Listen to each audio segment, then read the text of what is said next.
아멘. 오늘 설교 제목 따라합시다. 근심에 대한 예수님의 대응책 두 가지. 한 번 더. 근심에 대한 예수님의 대응책 두 가지. 살다 보면 근심이 많죠. 찬양도 이 세상에 근심된 일이 많고 잠 쉬는 날 없었구나. 오죽하면 이제 찬양까지 나오겠어요, 그죠? 여러분 어떤 근심이 있어요? 경제적인 것도 이제 근심거리가 될 수 있을 것이고, 질병도 근심거리가 될 수 있을 것이고, 또 자녀들도 이제 근심거리가 될 수 있을 것이고, 또 꿈 같은 것도 근심거리가 될 수 있을 것이고, 어떤 게 있어요? 인간관계도 근심거리가 될 수 있을 것이고, 내게 근심이 되는 것과 다른 사람에게 근심이 되는 게 달라요. 어떤 거는 일치하기도 하지만 어떤 건 달라요. 나한테는 이 부분은 뭐 별로 근심거리가 안 돼요, 성향상. 근데 어떤 사람은 그 부분이 근심거리가 돼요. 근데 그 사람에게 근심거리가 안 되는 건데 또 나한테는 이제 근심거리가 돼요. 사람마다 다르다는 거죠. 공통점이 있다면 근심이 없는 사람은 한 명도 없다는 것. 세상에 발디디고 사는 이상 근심거리는 늘 닥쳐오기 때문이라는 것. 사실 다 그래요. 자, 중학생, 고등학생이 이제 대학 들어가려고 근심거리죠. 들어갔어요. 또 시험 보려면, 졸업하려면 근심거리죠. 졸업해도 취직 때문에 또 근심거리죠. 취직을 하면 취직하고 나서 거기서도 또 이제 진급하려면 근심거리예요. 또 결혼해야죠. 결혼하면 자식나죠. 노후도 근심거리죠.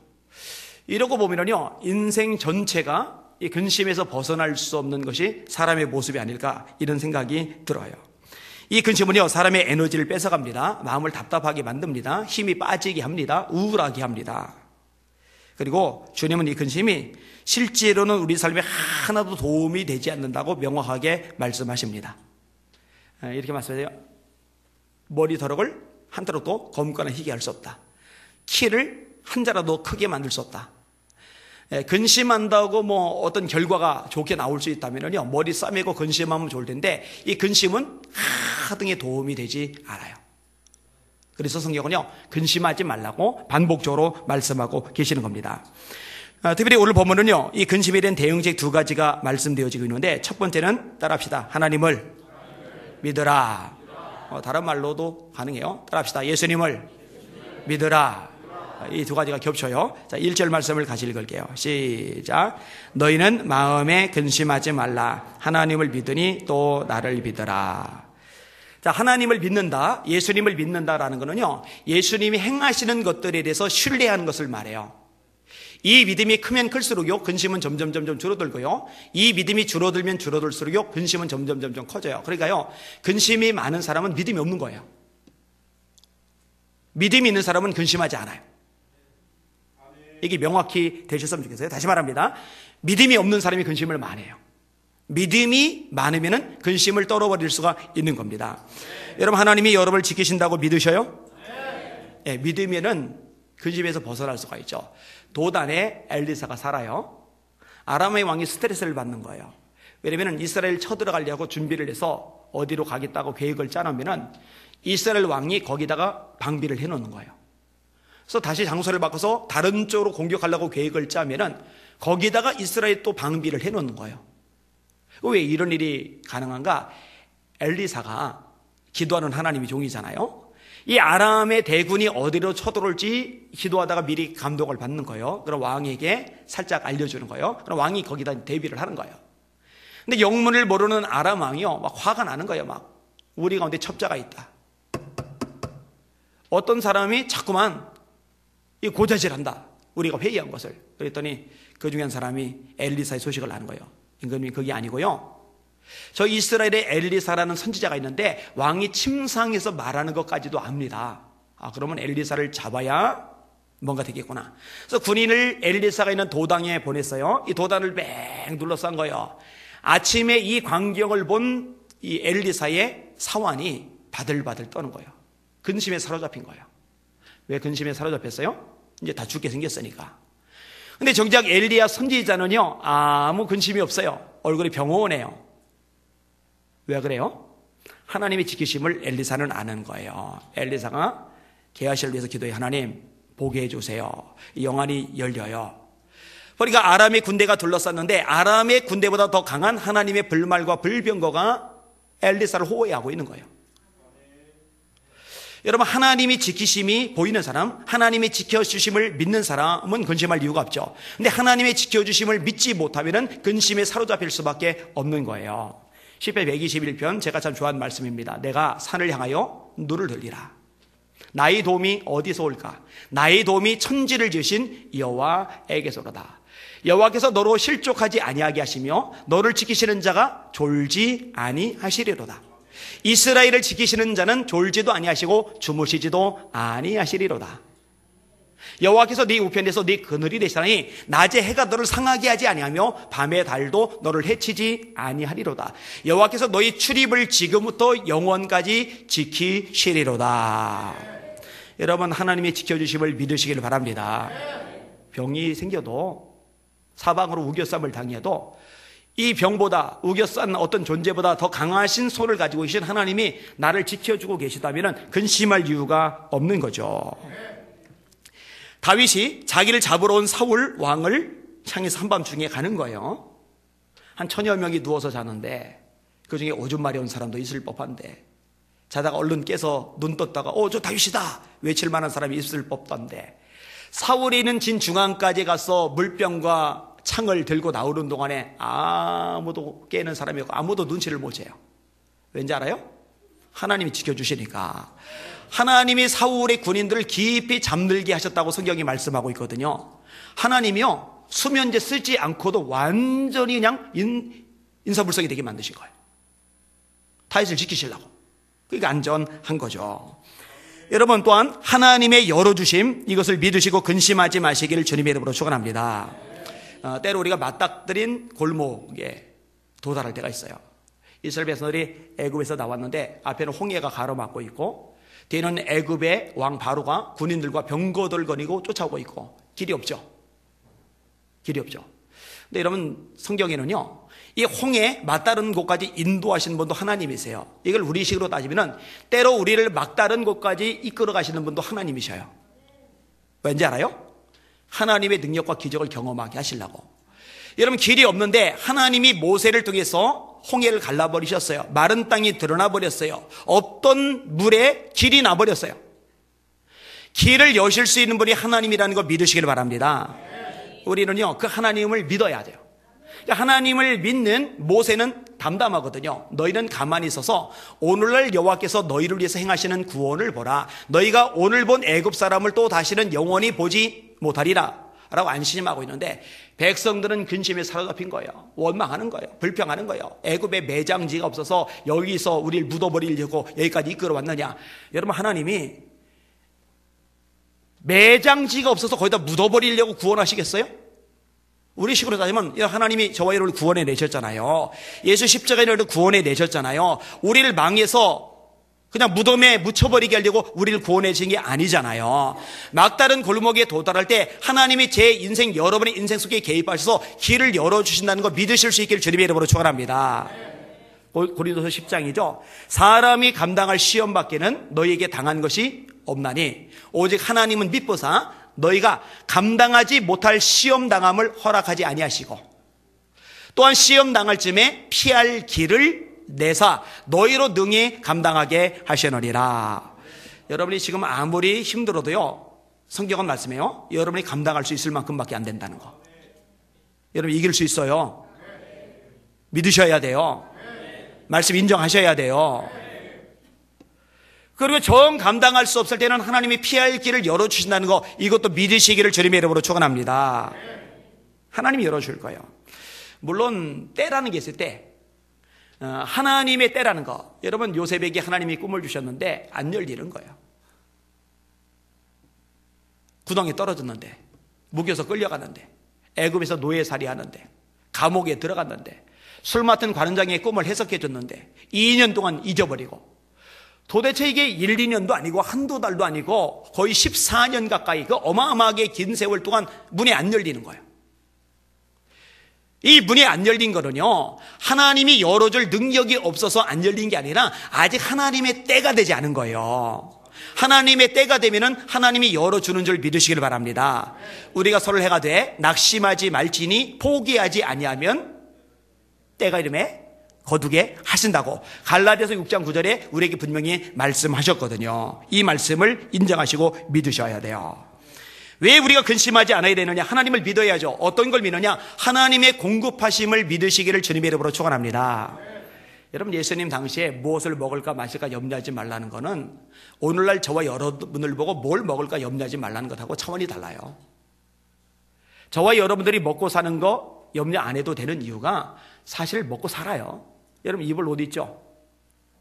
음식 먹잖아요. 오늘도 교회에서 식사 줬잖아요. 먹는단 말이에요. 근데 예수님 당시는요, 먹는 것 자체가 너무 불투명한 거예요. 입는 것 자체가 너무 불투명한 거예요. 이 바울 사도가요, 먹을 것과 입을 것이 있은즉 족한 줄로 알 것이리라. 이 말씀도 굉장히 도전적인 말씀입니다. 내가 지금 옷을 걸치고 있다면은, 내가 지금 음식을 오늘 하루 먹었다면은 그걸로 감사하라는 거예요. 만족하라는 거예요. 기뻐하라는 거예요. 할렐루야. 그리고 하나님이 공급해 주신다는 거예요. 이거 믿으시길 바랍니다. 엘리야에게 하나님이 까마귀를 통해서 떡과 고기를 물어다 줘요. 다음에 또 꼭 떡과 고기를 물어다 줘요. 마실 물은 그리 시냇가의 물을 마셔요. 가뭄이 심하니까 물이 말라요. 그러니까 사렙다의 과부를 통해서 먹을 것을 또 공급해 준단 말이에요. 여러분, 하나님이 여러분을 입히시고 먹이시고 공급하신다는 거 신뢰하실 수 있기를 주님의 이름으로 축원합니다. 개척할 때요, 진짜 돈 없죠. 진짜 돈 없죠. 부모님들에게 손 안 내밀었으니까 친척 목사님들 37분이나 계시다고 그랬잖아요. 큰 교회도 있다고 그랬잖아요.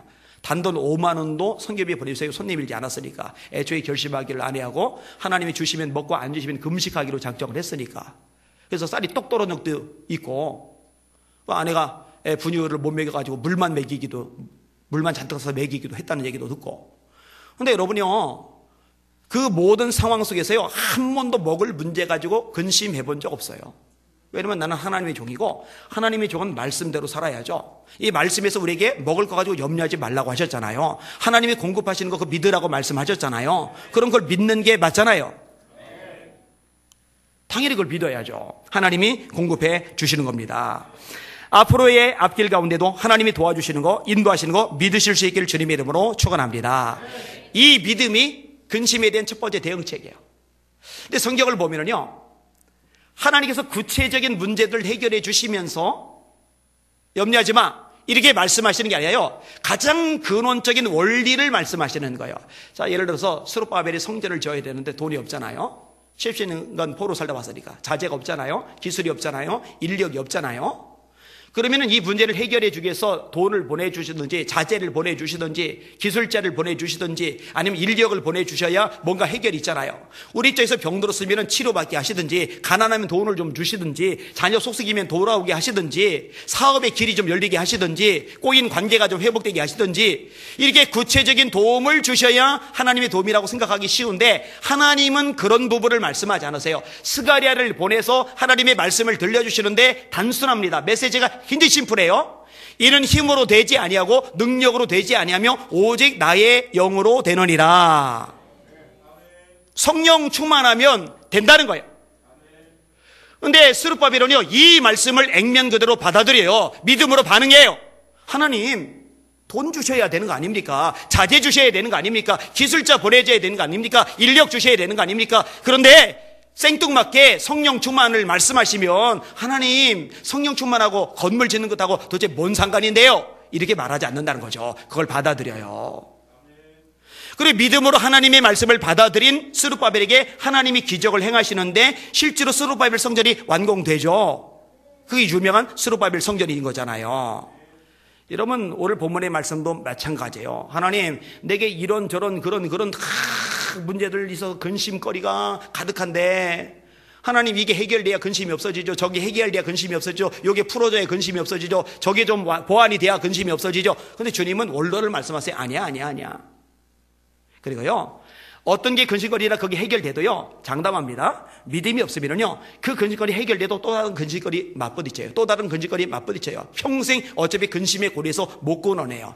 다양한 근심거리가 있을지라도 믿음이 있으면 근심에서 벗어나 담대하고 자유롭게 되는 거 깨달으시길 주님의 이름으로 축원합니다. 하나님을 믿는 게 첫 번째 대응책이에요. 자, 두 번째 대응책이 뭐냐? 따라합시다. 하나님 나라에 대해 소망을 가져라. 자, 2절과 3절을 같이 읽을게요. 시작. 내 아버지 집에 거할 곳이 많도다. 그렇지 않으면 너에게 일렀으리라. 내가 너희를 위하여 거처를 예비하러 가노니 가서 너희를 위하여 거처를 예비하면 내가 다시 와서 너희를 내게로 영접하여 나 있는 곳에 너희도 있게 하리라. 근심하는 제자들 보고 너 하나님을 믿더니 나를 믿어. 내가 너를 위해서 천국에 거처 예비하러 가거든. 내가 가서 거처를 예비하면 다시 와서 너를 내게로 영접해서 나 있는 곳에 너도 있게 할 거야. 요 얘기를 예수님이 끄집어내셔요. 여러분, 저와 여러분에게는 영원한 집이 기다리고 있어요. 하나님 나라가 기다리고 있어요. 그 나라를 바라보시는 여러분들 되시길 주님의 이름으로 축원합니다. 이스라엘 백성들이 출애굽했죠. 광야를 지나요. 왜 근심하고 원망하고 불평하고 절망에 빠져요? 자꾸 뒤돌아보는 거예요. 어디? 애굽을. 그리고 자꾸 들여다보는 거예요. 어디? 현실의 문제를. 낮에는 덥고 밤에는 춥고 물이 모자라고 고기가 없고 마늘이 없고 파가 없고 외가 없고 부추가 없고 생선도 없고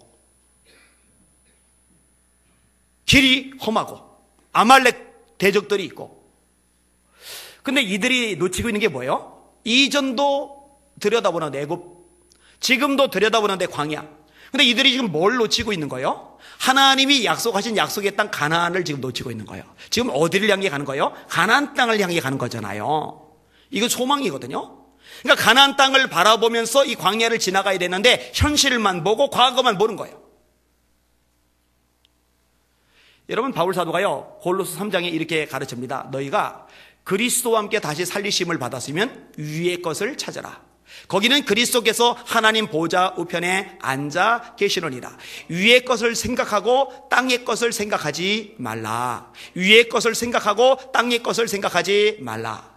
그런데 이제 땅의 것만 생각하는 거예요. 그러다 보니까 걱정거리가 천지사박이 막 가득 널려 있는 거예요. 막. 여러분, 저와 여러분이 사는 이 땅은요 우리가 영원히 살 곳이 아니라 거쳐 지나가는 곳입니다. 그래서 성경은요 저와 여러분을 묘사할 때 나그네라고 그래요. 나그네와 행인 같은 너희를 권하노니 영혼을 거스려 싸우는 육체의 정욕을 제하라. 나그네와 행인 같은 너희를 권하노니 영혼을 거스려 싸우는 육체의 정욕을 제하라. 너희는 나그네야. 너희는 행인, 지나가는 사람이야. 그 연극할 때 주인공 빼고 조연 빼고 지나가는 사람 1, 지나가는 사람 2 그런 거 있잖아요. 그죠? 그냥 쑥 지나가는 거예요. 아무것도 한 것 없이 쑥 지나가요. 그냥. 마찬가지로 이 세상이요 그냥 쑥 지나가는 거예요. 지나가는 거. 근데 여기가 영원해지는 거예요. 여기가 너무 비중을 많이 차지하는 거예요. 그러다 보니까 여기에 있는 것 때문에 비교를 하는 거예요. 여기 있는 것 때문에 상대적 박탈감을 느끼는 거예요. 여기 있는 것 때문에 내가 비참하다고 불행하다고 열등감에 자격지심에 빠져버리는 거예요. 하늘을 소유했는데, 천국을 소유했는데, 하나님 나라가 내 것인데, 그것을 바라보는 저와 여러분들 되시기를 주님의 이름으로 축원합니다. 여러분, 예수님을 모셨기 때문에 천국을 소유했단 말이에요. 예수님을 소유했다, 천국을 소유했다, 이게 이제 같은 개념으로 쓰이는데, 정말 가치 있는 것을 가진 사람에게는요 덜 가치 있는 것이 모자라거나 상실되어도 타격이 별로 안 와요. 어떤 학생이 구슬치기를 좋아해요. 구슬치기. 구슬 주머니에다 잔뜩 모아놨어요. 구슬 잃으면 속상해요. 구슬을 잃으면 마음이 아파요. 근데 구슬 따면 막 기뻐요. 막 신나요. 근데 이제 세월이 좀 지나면서 아이가 컸어요. 그보다 더 중요한 게 뭔지를 알아요. 구슬이 더 이상 중요하지 않아요. 그러면은요, 구슬이 없으나 구슬이 있으나 아예 관심도 별로 없어요. 그죠? 그렇지 않아요? 제가 어릴 때 땅 따먹기를 하는데, 믿거나 말거나 제가 땅 따먹기를 잘했어요. 저는 손이 작아요. 그래서 손에는 좀 봤어요. 땅 따먹기 3번 한 다음에 손뼉 이렇게 해가지고 손이 닿으면 줄거서 그거 내 땅 되는 거잖아요. 이거요 조금이라도 더 차지하려고 손바닥이 찢어져요. 그래서 여기 요 사이 부분이요 진짜 겨울철이 찢어지기도 해요. 이게 막 피 스며 나오기도 해요. 막 얼마나 세게 하는지. 근데 그래놓고요 저녁에 엄마가 시완아 들어와 그러면은요 이거 아까운 것도 아쉬운 것도 없어요. 그냥 놔두고 들어가요. 그죠? 여러분이 지금 가지고 있는 세상의 모든 것들은요, 우리 주님이 부르시는 순간 전부 다 놔두고, 미련 없이 놔두고 다 따라갈 것들이에요. 그리고 우리가 이 땅에 사는 동안에 헌신했던 것, 기도했던 것, 순종했던 것, 하나님의 뜻대로 살려고 발버둥 쳤던 것, 영혼을 건졌던 것, 이 모든 것들이 천국에 남아서 거기서 누리게 되는 거예요. 그러면 여기 있는 것들 가지고 걱정하고 근심할 게 아니라 보다 가치 있는 것, 보다 귀한 것, 보다 소중한 것을 위해서 염려할 필요가 있는 거죠.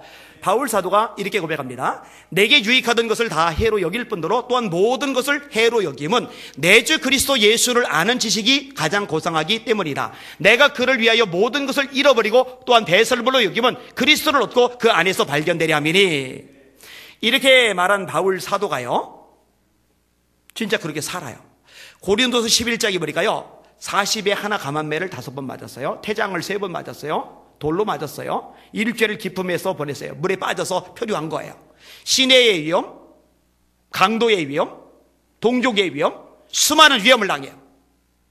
근데 바울 사도가요, 어떡하지? 이 감옥살이 언제 풀려나지? 이걸 근심 안 해요. 여러분 굶고 춥고 헐벗어 놀아, 나 앞으로 밥 계속 못 먹으면 어떡하지? 이걸로 근심 안 해요. 나 이게 돌로 두들겨 맞아서 몸 상처 났는데 이거 덧나가지고 골병 들르면 어떡하지? 그런 거 근심 안 해요. 뭘 근심하는지 아세요? 오히려 날마다 내 속에 눌리는 것이 있으니 곧 여러 교회를 위하여 염려하는 것이라. 누가 실족하면 내가 애타하지 않더냐? 내가 매 맞는 거 괜찮아요. 감옥에 갇히는 거 괜찮아요. 못 먹는 거, 추운 거, 못 입는 거 다 괜찮아요. 이거 근심거리가 안 돼요. 그런데 모든 교회를 근심하는 거예요. 믿음이 연약해서 방황하는 사람들 보면서 근심하는 거예요. 제가요, 이 말씀을 좀 이해를 한다니까요. 제가 얘기했잖아요. 뇌 수술을 앞두고서, 그 큰 수술을 앞두고서, 어떻게 이거 수술 잘못되면 어떡하지? 이거 수술 잘못돼서 내가 반신불수되면 어떡하지? 우리 아내 애들 어떡하지? 그 근심 안 했다니까요. 그때 제 근심거리는 하나예요. 한국교회 어떻게 하면 이거 살리지? 어떻게 하면 한국교회 다시 기도를 붙이지? 어떻게 하면 한국교회가 다시 옛날처럼 성령 충만한 교회가 되게 만들지? 제 머릿속에는 그 생각 외에는 없었어요. 그래서 부르짖는 기도가 하나님 나 살려주세요. 하나님 나 고쳐주세요. 하나님 의사가 수술 잘하게 해주세요. 단 한마디도 기도해 본 적이 없어요. 끼워주세요. 살려주세요. 뭐를? 한국교회를. 그 기도만 계속 하고 또 이런데 그 이후로 성경을 읽는데 이 고린도서 11장 9절이 확 와닿는 거야. 바울도 이런 마음이었겠구나. 바울도 이런 마음이었구나. 그러니까 천국의 소망을 두고 천국을 마음에 지니고 살아가니까요, 이전에 근심하던 것들이 더 이상 근심거리가 안 돼요. 왜냐하면 보다 가치 있는 것을 위해서 근심하기도 모자란 소중한 인생을 살아가는 존재가 되어버렸거든요. 여러분에게 이것이 명확해질 수 있기를 주님의 이름으로 축원합니다. 축원합니다. 특별히요, 하나님 나라에서 천국에서 주어질 보상에 대해서 여러분의 소망과 꿈을 가지실 수 있기를 주님의 이름으로 축원합니다. 물론 그러려면 여기서 기도 생활을 해야죠. 주를 선신해야죠. 그냥 자식 걱정만 하고 먹고 살 걱정만 하고 세상 재미만 따라가고 그러면 천국에 쌓아놓은 것이 없으니까 바라볼 것이 없지만, 천국에 쌓아놓은 곳이 있는 사람은 이제 바라볼 곳이 있으시니까 여러분 지금부터 하나님 나라에 쌓아가시길 주님의 이름으로 축원합니다. 돈도요, 통장에다 쌓지 마세요. 하늘에 쌓으세요. 2가지, 선교하세요. 선교. 또 하나 구제하세요. 구제는 하나님께 구워주는 거라고 성경이 말씀하고 있어요. 구제하는데 돈 아끼지 마세요. 선교하는데 돈 아끼지 마세요. 저도 구제하는데 선교하는데 돈 절대 안 아껴요. 다 쏟아부어요. 마이너스도 상관없어요. 그래도 쏟아부어요. 그러면 천국이 다 차곡차곡 쌓일 테니까 주를 위해서 헌신하는 거, 기도하느라고 애쓰고 발버둥 치는 거, 남들 보기에 그렇게 살면 힘들지 않느냐, 피곤하지 않느냐, 지치지 않느냐, 재미없지 않느냐, 그건 뭘 몰라서 하는 얘기거든요. 세상에 이보다도 재미있는 게 어디 있어요? 이보다도 가치 있는 게 어디 있어요? 이보다도 남는 게 어디 있어요? 어차피 세상은 짧고 인생은 순식간에 지나가 버리고 영원히 살고선 하나님 나라인데, 하나님 나라에 갔을 때 거기서 누릴 것이 많아지는 것, 이보다 남는 장사가 세상에 어디 있냐는 거죠. 이 땅에서 시간과 에너지와 물질과 모든 즐거움, 재능을 쏟아붓느라고 정작 하늘나라에 쌓지 않고 세월을 보내는 것이야말로 진짜 낭비 중에 낭비죠. 열심히 싸우시고 천국에 싸우는 그 소망을, 그 상급을 기대하고 소망하신다면요, 세상에서의 근심에서 벗어날 능력과 힘을 얻게 될 것입니다. 밭에 감시인 보호와 얘기도 우리가 잘 알잖아요. 소장농이 땅 파다가 뭐가 걸려서 끄집어냈더니 웬 상자 안에 금은 보화가 가득 차 있는데, 이건 뭐 상상을 초월할 만큼의 대단한 액수예요. 대박 났어요, 대박. 로또하고도 비교가 안 돼요. 땅 싹 팔아요. 집 싹 팔아요. 가지고 싹 팔아요. 그렇게 어마어마한 대가를 지불하니까는 사람들이 미쳤다고, 저깟 땅떼기 하나 살려고 돌았다고 이럴지 모르지만, 이 사람은요, 아무 근심이 없어요. 야, 이거 집 날라갔다고, 이제 잠잘 때 어디 있지? 이거 근심 안 해요. 이거 다 팔아버리면은 우리 애들 안에 어떡하지? 이거 근심 안 해요. 왜냐면은 봤으니까, 뭔가를. 그게 내 거가 될 거니까. 이 천국을 발견한 사람이 그런 거예요. 여러분, 초대교회 예수 믿다가 박해를 받았죠. 도망자가 됐죠. 당장 장잘 방이 없죠. 당장 먹고 살 직장이 없죠. 성경 읽어봐요. 근심해요? 근심 안 하죠? 뭐 해요? 도망자들인데, 집도 없는데, 당장 잠잘 곳도 없는데 뭐 해요? 예수 전해요. 예수 전해요. 예수. 그때 나온 거죠. 주의 손이 함께 하심에 허다한 무리가 믿고 주께 더하더라. 생각이 어디에 가 있는 거예요? 하나님 나라에 가 있는 거죠. 여러분의 생각도 하나님 나라에 가실 수 있기를 주님의 이름으로 축원합니다. 바울 사도가 노년에 이렇게 고백합니다. 관제와 같이 벌써 내가 부음이 되고 나의 떠날 기약이 가까웠도다. 내가 선한 싸움을 싸우고 달려갈 길을 마치고 믿음을 지켰으니 이제 후로는 나를 위하여 의의 면류관이 예비되었으므로 주곧 의로신 재판관이 그날에 내게 주실 것이니 내게만 아니라 주의 나타나심을 사모하는 모든 자에게리라. 주의 나타나심을 사모하는 자, 이게 뭔 말이에요? 예수님 재림하시잖아요. 이 재림을 기다리는 거예요. 예수님의 재림을 기다리는 사람은요, 삶의 우선순위가 달라져요. 이 땅이 아니라 천국이 제 우선순위가 되는 거예요.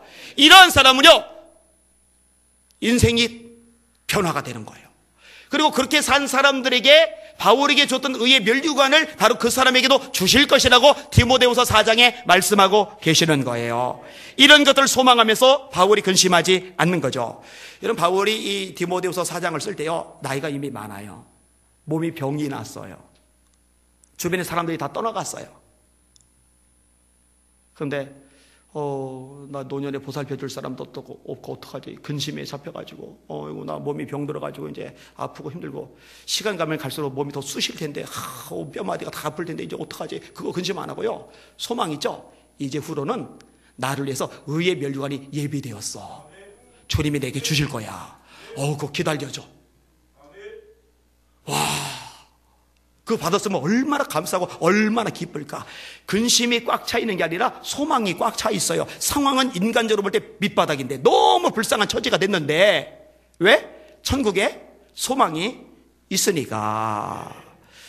여러분이 땅의 것만 생각하는 두더지 같은 인생 되지 마시고 하나님 나라를 바라보며 살아가는 독수리 같은 신앙인이 되시기를 예수님의 이름으로 축원합니다. 자, 근심에 대한 예수님의 대응책 두 가지. 다른 본문에는 있지만 오늘 본문에는 두 가지. 하나는 뭐냐? 하나님을 믿어라. 예수님을 믿어라. 여러분, 믿는 척하지 말고 진짜 믿읍시다. 예수님 여러분 사랑하신다니까요. 여러분과 함께 하신다니까요. 여러분을 지켜주신다니까요. 여러분에게 피할 길 내신다니까요. 절대 여러분 버리지 않는다니까요. 그럼 근심할 거 없잖아요. 함정께서 서로를 이루실 거라니까요. 믿읍시다. 믿는 척하지 말고 진짜 믿읍시다.